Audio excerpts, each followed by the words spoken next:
नमस्कार दोस्तों, स्वागत है आपके अपने चैनल परफेक्शन आईएएस में। 60th बीपीएससी को ध्यान में रखते हुए कंप्लीट करंट अफेयर की क्लासेज आप लोगों को प्रोवाइड की जा रही है। आशा करते हैं कि यहाँ से प्रश्न आएगी ही आएगी। ये सीरीज कंटिन्यू रूप से चलते ही जा रही है। देख पा रहे हैं 25 प्रश्न को ऑलरेडी मैंने कंप्लीट करा लिया है। ये यहाँ पे दूसरी सीरीज है। देख पा रहे 26 नंबर का प्रश्न, जेरी हैमलेट को किस राज्य का दुग्ध गांव घोषित किया गया है? तो जेरी हैमलेट एक गांव का नाम है। अब यही बताना है आपको कि किस क्षेत्र का एक गांव का नाम है। इसका करेक्ट उत्तर हो जाएगा जम्मू और कश्मीर। ध्यान रखिएगा, जम्मू और कश्मीर जो कि एक केंद्र शासित प्रदेश के रूप में आज वर्तमान में मौजूद है। अब यही देखेंगे तो एक यहाँ पे जिला है जिस जिले का नाम है रियासी जिला। ध्यान रखिएगा, रियासी जिला। इसी रियासी जिले में एक गांव है जिसका नाम है जेरी हैमलेट। ध्यान रखिएगा, जेरी हैमलेट, जिसको ठीक है मतलब पहला दुग्ध ग्राम घोषित किया गया है केंद्र शासित प्रदेश के अंतर्गत। ठीक है, तो करेक्ट उत्तर हो जाएगा बी। उस इंजन का नाम जो भारत के पहले मानक वाहक रॉकेट अर्थात गगनयान मानव अंतरिक्ष को यहाँ पे शक्ति प्रदान करेगा। तो एक तो गगनयान यहाँ पे चलाया ही जा रहा है, ध्यान रखिएगा, मानव वाहक रॉकेट के रूप में। अब कह रहा है कि इसको यहाँ पे शक्ति प्रदान करेगा, उस इंजन का नाम आप लोगों को बताना है। इसका करेक्ट उत्तर हो जाएगा यहाँ पे विकास इंजन। ध्यान रखिएगा, विकास इंजन। इसरो के द्वारा यहाँ पे विकास इंजन का सफलतापूर्वक परीक्षण कर लिया गया है, जो भारत का पहला मानववाहक रॉकेट अर्थात गगनयान को सपोर्ट करेगा, इसको शक्ति प्रदान करेगा। Next, legend of Birsa Munda पुस्तक के लेखक कौन है? लीजेंड ऑफ बिरसा मुंडा पुस्तक के लेखक कौन है? तो देखिए इसके तो ठीक है, लेखक है तुहिन सिन्हा। तुहिन सिन्हा, और एक इसका सह लेखक भी पूछ सकता है, इनका भी कंट्रीब्यूशन है। ठीक है, सह लेखक अंकिता वर्मा, सह लेखक अंकिता वर्मा। तो अभी हाल ही में देखिए महाराष्ट्र के राज्यपाल भगत सिंह कोश्यारी के द्वारा ठीक है इस पुस्तक का विमोचन किया गया है। तो इंपॉर्टेंट हो सकता है क्योंकि नाम देख रहे हैं बिरसा मुंडा से ठीक है संबंधित है, जो कि बिरसा मुंडा एक बिल्कुल ही आदिवासी नायक के रूप में जिसे जाना जाता है। बिरसा मुंडा की पूरी तरीके से स्टोरी ठीक है, मतलब जो भी कहानी उनके जीने के बारे में सब इसमें बताया गया है कि किस प्रकार से बिरसा मुंडा ने अपने आदिवासी समुदाय के अधिकारों के लिए पूरी तरीके से ब्रिटिश राज के खिलाफ ठीक है साहस पूर्वक यहाँ पे लड़ाई लड़ी थी। ऑस्कर 2022 में किस भारतीय फिल्म को सर्वश्रेष्ठ फीचर फिल्म के लिए नामांकित किया गया है? काफी प्राउड मोमेंट है। देखिए जब भी ठीक है ऑस्कर में देखिए नामांकित करना भी एक बहुत बड़ी बात होती है। बहुत सारे फिल्मों को इसमें नामांकित ठीक है नॉमिनेटेड किया जाता है, तब जाके उसमें से कुछ फिल्मों को ऑस्कर मिलता है। ठीक है, इसमें उस फिल्म का नाम है जय भीम। ध्यान रखिएगा, जय भीम। तो इस फिल्म को देखिए यहाँ पे ठीक है काफी ही एक तरीके से देखेंगे तो पॉपुलरिटी यहाँ पे मिली हुई थी।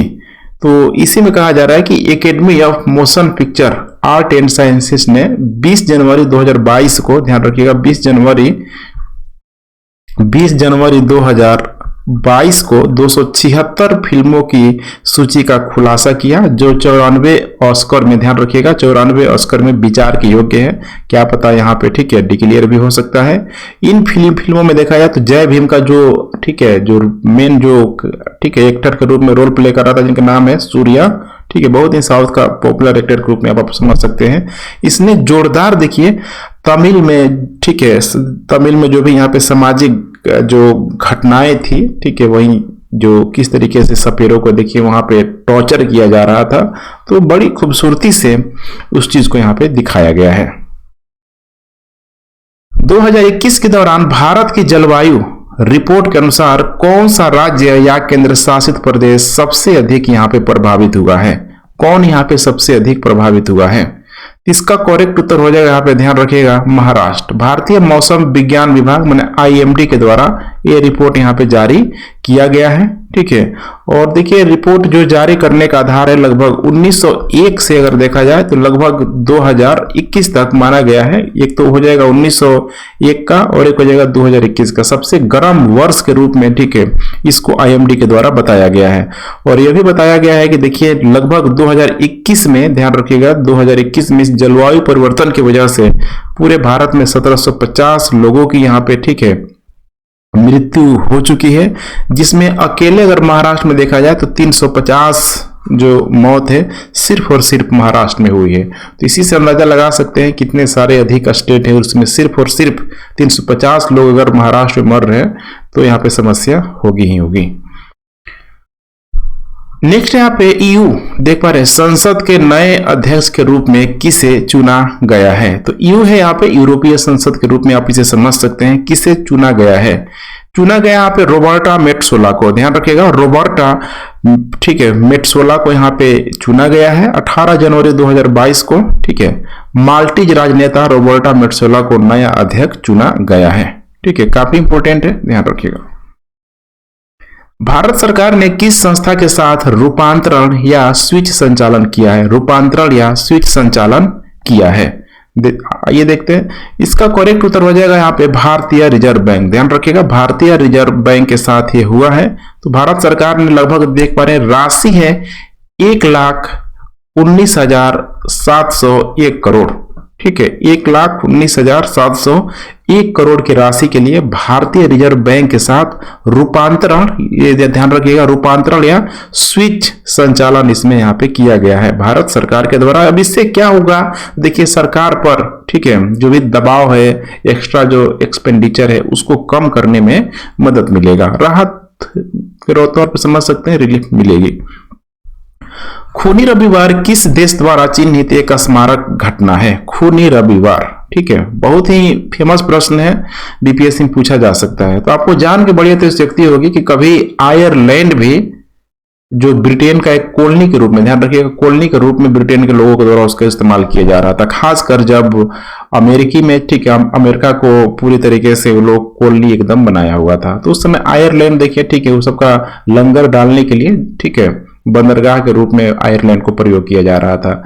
तो आगे चल के जब अमेरिका जब आजाद हो गया तो आयरलैंड भी धीरे धीरे, ठीक है, आजाद हो गया और आज तो बिल्कुल ही एक बहुत बड़ा, ठीक है, यूके कह सकते हैं, ब्रिटेन कह सकते हैं, ठीक है, एक बहुत बड़े क्षेत्र में वो कन्वर्ट यहाँ पे हो चुका है।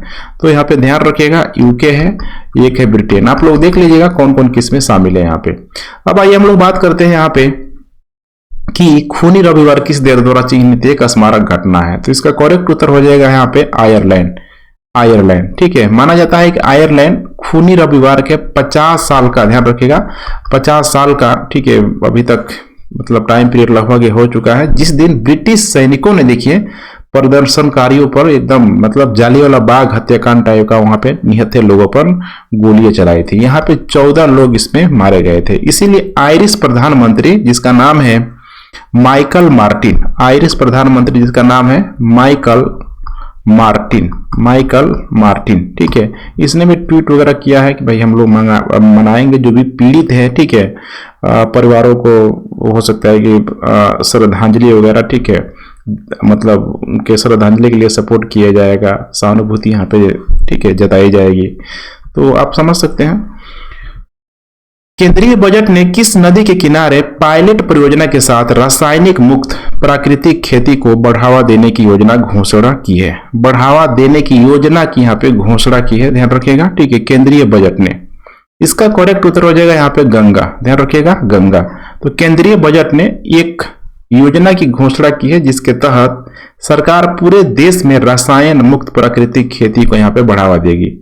तो अब इसका, ठीक है, कई चरणों में क्रियान्वयन होना है। जैसे कि पहला चरण में बोला गया है कि गंगा नदी के किनारे जो भी 5 किलोमीटर का एरिया है, ठीक है, मतलब 5 किलोमीटर का जो भी एरिया है, ठीक है, इन सारे ही गलियारों पे, ठीक है, किसानों के लिए यहाँ पे, ठीक है, सपोर्ट किया जाएगा जितना हो सके रासायनिक मुक्त प्राकृतिक खेती को बढ़ावा देने के लिए, ताकि उससे, ठीक है, गंगा जो नदी है और अधिक दूषित ना हो। नई योजना पीएम देवाइन की नोडल एजेंसी कौन है? नई योजना पीएम देवाइन की नोडल एजेंसी कौन है? देख पा रहे हैं यहाँ पे। तो इसकी जो नोडल एजेंसी है उत्तर पूर्वी परिषद, ध्यान रखिएगा, उत्तर पूर्वी परिषद। तो ये लाया ही गया है, ठीक है, पूर्वोत्तर भारत के विकास के लिए ऑलरेडी, ठीक है, जो हमारी फाइनेंस मिनिस्टर है निर्मला सीतारमण के द्वारा, ठीक है, 2022-23 के बजट में ये चीज यहाँ पे पेश कर लिया गया है। तो ध्यान रखिएगा, उत्तर पूर्वी परिषद। इससे क्या होगा, तो नॉर्थ ईस्ट में, ठीक है, डेवलपमेंट तेजी से यहाँ पे किया जाएगा। खिजड़िया वन्य जीव अभयारण्य एक नया रामसर स्थल है जो किस राज्य या केंद्र शासित प्रदेश में स्थित है? खिजड़िया वन्य जीव अभयारण्य।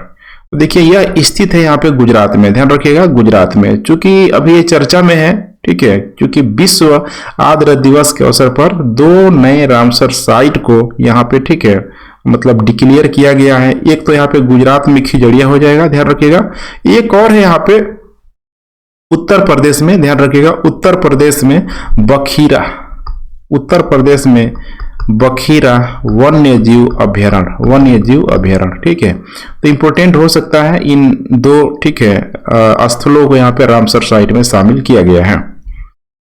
हैदराबाद में स्टैच्यू ऑफ इक्वालिटी में किस संत की यहाँ पे तस्वीर है? काफी फेमस नाम है, ठीक है, इसको बीपीएससी पूछ भी चुका है। करेक्ट उत्तर हो जाएगा यहाँ पे रामानुजाचार्य, रामानुजाचार्य, ठीक है। तो प्रधानमंत्री मोदी के द्वारा, ठीक है, इसका जो कह सकते हैं कि उद्घाटन किया गया था। 216 फीट ऊंची है रामानुजाचार्य, ठीक है। रामानुजाचार्य की बात करें तो प्रसिद्ध भारतीय दार्शनिक, ठीक है, हिंदू धर्मशास्त्री, भक्ति आंदोलन के एक बहुत ही प्रभावशाली संत के रूप में वैष्णव पंथ से, ठीक है, बिलोंग करते थे।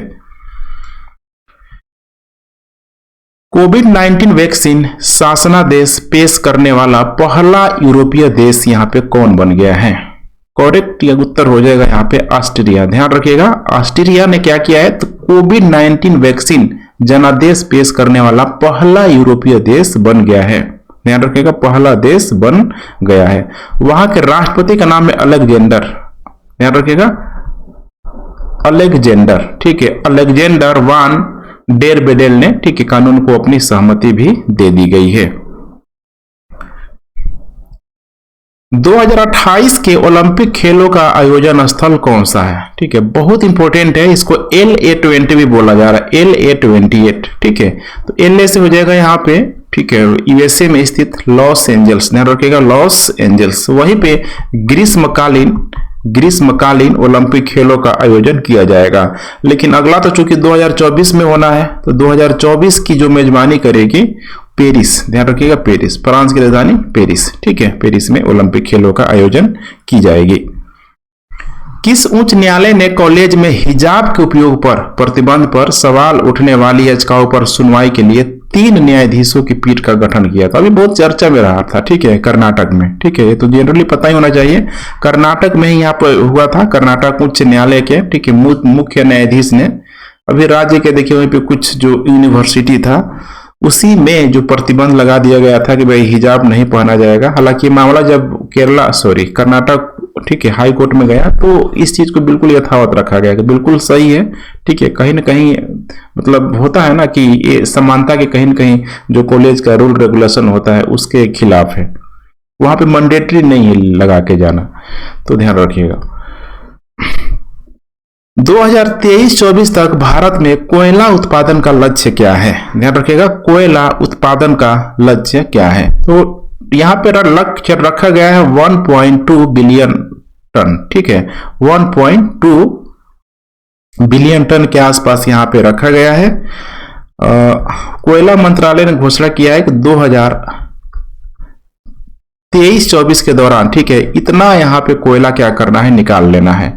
अब देखिए जो कोयला निकालने के लिए सिंगल विंडो को भी यहाँ पे लाया जाता है, सिंगल विंडो क्लियरेंस इसको बोला जाता है, कि जगह जगह परमिशन लेना होता है, ठीक है, हर एक स्टेट में, तो समस्याएं आती है प्रोडक्शन में, ठीक है, उसमें अगर देखा जाए तो जितना होना चाहिए उतना नहीं हो पाता है। प्रोडक्शन इन द सेंस की, ठीक है, ट्रांसपोर्टेशन के संदर्भ में इसको समझने का प्रयास कीजिए।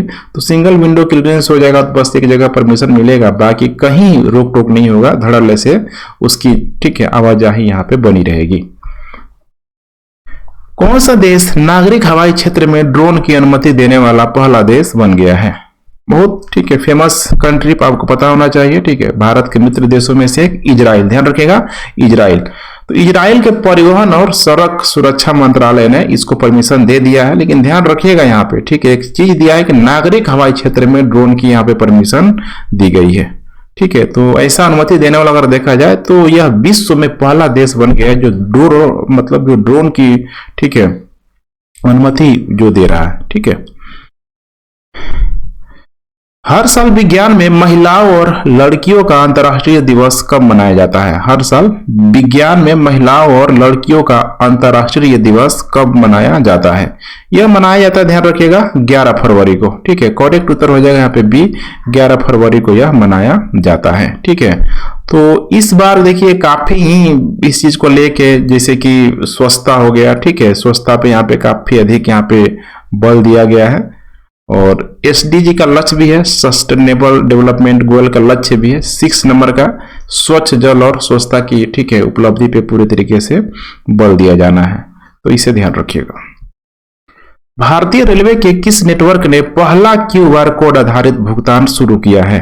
क्यूआर कोड भुगतान शुरू किया है, समझ रहे हैं? तभी इस पे अब क्यूआर कोड में क्या होगा कि जो भी, ठीक है, जो स्वचालित जो वेंडिंग मशीन है जिसमें आप टिकट निकाल सकते हैं, ठीक है, एक में होता है ना, जैसे होटल वगैरह में आजकल जाएंगे खाने के लिए, KFC वगैरह में, तो वहाँ पर डायरेक्ट क्यूआर कोड कीजिए, सारा लिस्ट बन के आ जाएगा, जो जो, ठीक है, मेन्यू में जो शामिल होता है सब आ जाता है। ठीक वैसे ही यहाँ पे जैसे आप टिकट कर सकते हैं, ठीक है, मतलब कैशलेस डिजिटलाइज के माध्यम से कर सकते हैं, प्लेटफॉर्म टिकट हो गया या फिर सीजनली टिकट हो गया, तो काफी इंपॉर्टेंट है।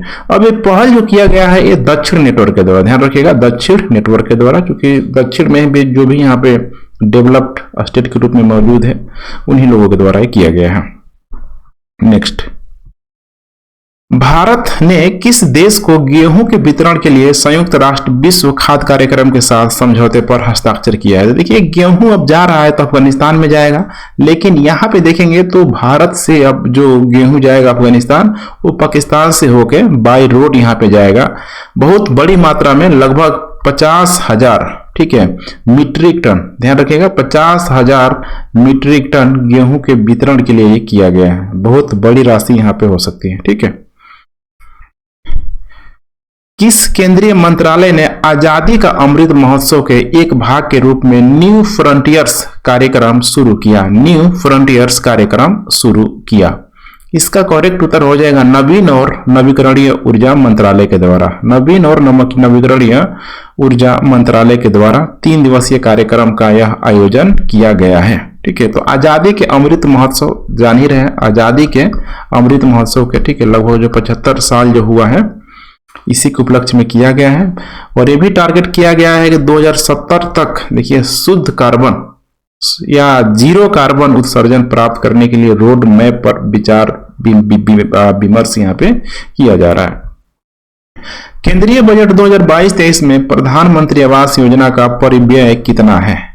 कितना है? तो देखिए टोटल जो यहाँ पे जो, ठीक है, परिव्यय है लगभग 48, ठीक है, 1000 करोड़ के आसपास है, देख पा रहे हैं, 48,000 करोड़ के आसपास है। अब इससे क्या होगा, तो देखिए जो भी ग्रामीण और शहरी क्षेत्रों में जो प्रधानमंत्री आवास योजना के तहत जो वितरण किया जा रहा है उसकी डिमांड देखिए बढ़ती जा रही है, बढ़ती जा रही है। तो इसीलिए अब यहाँ पे भी जो टोटल जो राशि है गवर्नमेंट को बढ़ाना पड़ेगा, तो ध्यान रखिएगा। पीएम गति शक्ति राष्ट्रीय मास्टर प्लान, पीएम गति शक्ति राष्ट्रीय मास्टर प्लान का मुख्य उद्देश्य यहाँ पे क्या है? इसका जो देखिए मुख्य जो उद्देश्य है इंफ्रास्ट्रक्चर डेवलपमेंट, ध्यान रखिएगा, इंफ्रास्ट्रक्चर डेवलपमेंट अर्थात बुनियादी ढांचा विकास यहाँ पे हो जाएगा। ठीक है, तो यही है, देखिए पर यहाँ पे गति शक्ति, ठीक है, पूरी तरीके से अगर देखा जाए तो राष्ट्रीय मास्टर प्लान के तहत सड़क परिवहन हो गया, राज्य मंत्रालय, ठीक है, सड़क परिवहन और राज्य मंत्रालय के अनुसार हो गया, सरकार की 22 ग्रीनफील्ड एक्सप्रेसवे इसमें शामिल है, अन्य राजमार्गों सहित देखा जाए 23 प्रमुख बुनियादी जो ढांचा परियोजना, 35 मल्टी मॉडल जो लॉजिस्टिक है, ठीक है, विकसित करने की योजना है। इससे क्या होगा तो देखिए हर हाल में यहाँ पे ट्रांसपोर्टेशन कॉस्ट, ठीक है, यहाँ पे कम हो जाएगा, एक्सीलेंसी यहाँ पे अधिक आएगी, तो नाम ही है पीएम गति शक्ति। ठीक है, सस्टेनेबल इंटरनेशनल फाइनेंस स्कीम किस वैश्विक संघ से जुड़ी है? किस वैश्विक संघ से जुड़ी है? इसका करेक्ट उत्तर हो जाएगा यहाँ पे, ठीक है, G20, ध्यान रखिएगा G20। तो G20 देशों ने एक स्थायी अंतर्राष्ट्रीय वित्त पोषण योजना की मांग की है। अब इसका उद्देश्य देखिए क्या होगा। G20 के जो कंट्री के लोग मांग कर रहे हैं कि भविष्य की महामारी से हर हाल में, ठीक है, बचाव करना होगा। जो भी सदस्य देश में है उसमें स्वास्थ्य प्रणालियों को एकदम बेहतर करने का इसमें, ठीक है, प्रयास किया जा रहा है। एशिया के सबसे बड़े जैव सीएनजी संयंत्र का उद्घाटन किस भारतीय राज्य में किया गया है? किस भारतीय राज्य में किया गया है?